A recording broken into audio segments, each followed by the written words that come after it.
Hello दोस्तों, कैसे हैं आप सब। आज हम इस वीडियो में बात करेंगे स्लोटर मशीन के बारे में।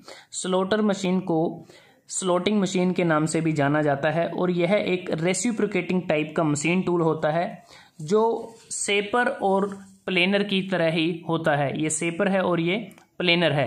अगर हम बात करें कि स्लोटर सेपर से किस प्रकार से अलग होता है, ये स्लोटर का डायग्राम है और ये सेपर का डायग्राम है, तो बात करेंगे कैसे एक दूसरे से अलग होते हैं। स्लोटर के केस में ये जो पार्ट आपको नज़र आ रहा है इसको रैम कहते हैं, जबकि सेपर के केस में इस पार्ट को रैम कहते हैं।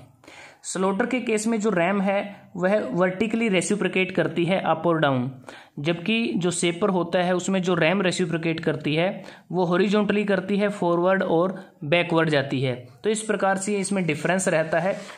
उसके बाद अगर हम बात करें कि जो स्लोटिंग मशीन है इसमें जैसे बात की कि जो रैम है वो वर्टिकली मूव करता है और जो कटिंग टूल होता है, यहाँ पर इसके साथ ये कटिंग टूल लगा होता है। इस डायग्राम में आपको नज़र आ रहा है ये वाला पार्ट, ये कटिंग टूल होता है। वो सिर्फ डाउनवर्ड स्ट्रोक में ही कटिंग करता है और डाउनवर्ड स्ट्रोक को हम वर्किंग स्ट्रोक भी कहते हैं। और जो कटिंग जो टूल होता है जो रैम के साथ अटैच्ड होता है, जब वो अपवर्ड जाता है तो अपवर्ड जो स्ट्रोक है वो आइडल स्ट्रोक होता है। उस स्ट्रोक के दौरान कोई भी काम नहीं होता। अगर मैं बात करूं सेपर और स्लोटर में, जो क्योंकि ये लिखा है कि सेपर और स्लोटर में भी क्या डिफरेंस है वो भी हमें जान लेना चाहिए। जो सेपर मशीन होती है उसका हम प्रयोग करते हैं हॉरिजॉन्टल, वर्टिकल और इंक्लाइंड फ्लैट सरफेस के लिए बनाने के लिए उसका प्रयोग किया जाता है, जबकि जो स्लोटर मशीन होती है इसका प्रयोग किया जाता है जब हमें ग्रूव्स की कटिंग करनी होती है, कीवेज बनाने होते हैं, या अलग अलग शेप के स्लॉट्स बनाने होते हैं, या फिर एक्सटर्नल या इंटरनल गियर्स या प्रोफाइल की कटिंग करनी होती है। तो ऐसी स्थिति में हम स्लोटर का प्रयोग करते हैं। अगर हम टाइप्स की बात करें, और जो स्लोटर होता है वर्टिकल सेपर के बिल्कुल सिमिलर ही होता है वो, और जो पंच स्लोटर और प्रेसिजन स्लोटर मेनली दो टाइप का होता है। जो पंच स्लोटर होता है यह हैवी होता है, एक रिजिड मशीन होती है जिसका काम होता है कि बहुत लार्ज अमाउंट में मटेरियल को रिमूव करना होता है, जो बड़े बड़े साइज की कास्टिंग या फोर्जिंग होती है वहाँ से। और पंच जो स्लोटर होता है उसका जो स्ट्रोक होता है वह भी बहुत बड़ा होता है, तकरीबन वो 1800 mm से 2000 mm तक वो होता है। जो प्रेसिजन स्लोटर है जिसको हम टूल रूम स्लोटर भी बोल देते हैं, यह एक लाइट मशीन होती है जिसको हाई स्पीड पे आप इसको ऑपरेट कर सकते हैं। और जो हल्के कट्स होते हैं या फिर जब हमें एक्यूरेट फिनिशिंग की ज़रूरत होती है तब इसका प्रयोग किया जाता है। तो जनरल पर्पज़ के लिए प्रेसिजन स्लोटर का प्रयोग किया जाता है with worth quick return mechanism के साथ। और जो वर्कपीस या जॉब जिसे हम कट करना होता है उसे, ये जो टेबल आपको नज़र आ रही है, ये एक रोटरी टेबल आपको नज़र आ रही है, इस पर इसको रखते हैं और जो वर्क टेबल है उसको लॉन्गिट्यूडनल, क्रॉस या रोटरी फीड मोशन दी जा सकती है।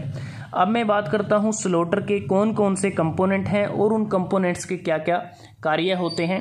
सबसे पहले अगर आप देखें, ये जो पार्ट है यहाँ आपको नज़र आएगा जिसको हम बेस कहते हैं। ये जो बेस होता है कास्ट आयरन का बना होता है, एक हैवी कंस्ट्रक्शन होती है। और जो देखें स्लोटर के बिल्कुल बॉटम में यह लगा होता है। और कास्ट आयरन की जो डैम्पिंग कैपेसिटी है बड़ी अच्छी होती है, इसलिए इससे बेस बनाए जाते हैं।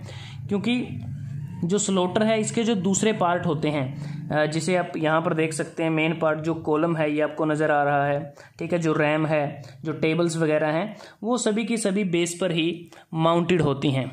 और बेस के टॉप साइड्स पे अगर आप देखें, इसमें कुछ हॉरिजॉन्टल गाइडवेज बने होते हैं जिसके अलोंग जो वर्क टेबल है वह ट्रांसवर्स करती है। और बेस पे जो गाइडवेज बने होते हैं वह जो कॉलम के फेस के बिल्कुल परपेंडिकुलर होते हैं, क्योंकि कॉलम का फेस ये है और इसके जो गाइडवेज हैं वो इस प्रकार से हैं, तो वो एक दूसरे के परपेंडिकुलर होते हैं। उसके बाद जो मेन पार्ट है स्लोटर का वो है कॉलम है, जिसको हम कॉलम बोलते हैं।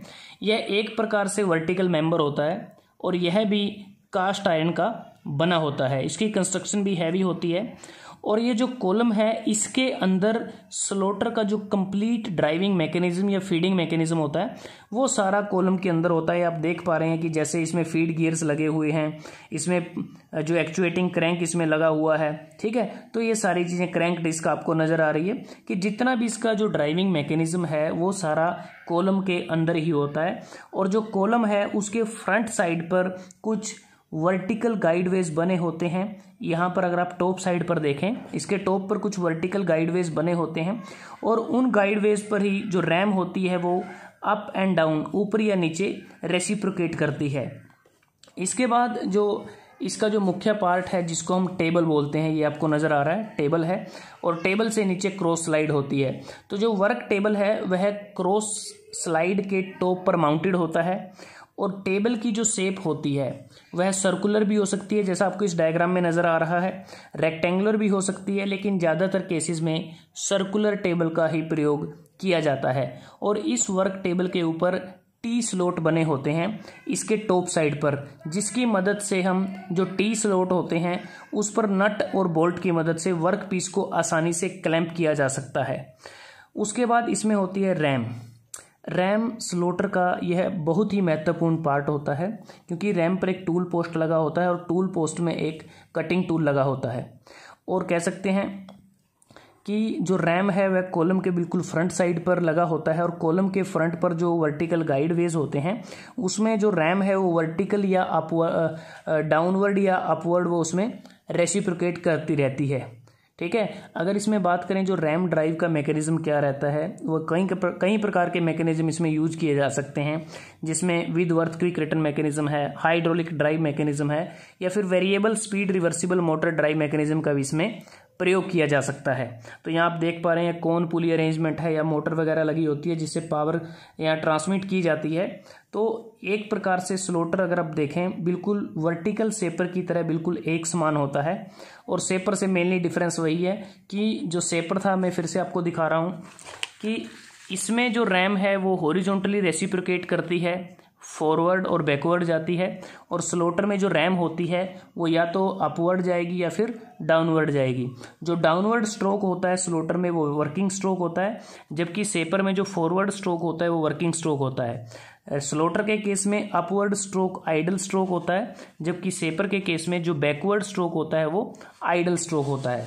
तो दोस्तों आज हमने इस वीडियो में बात की स्लॉटर मशीन के बारे में, स्लॉटिंग मशीन जिसे कहा जाता है, कि इसके क्या क्या कंपोनेंट्स हैं, कैसे यह मशीन सेपर से अलग है, और इसकी वर्किंग किस प्रकार से होती है। अगर वीडियो आपको पसंद आया है इसको लाइक और शेयर ज़रूर कीजिएगा। जल्दी हाजिर होते हैं एक नए वीडियो के साथ, तब तक के लिए धन्यवाद। आपका दिन शुभ रहे।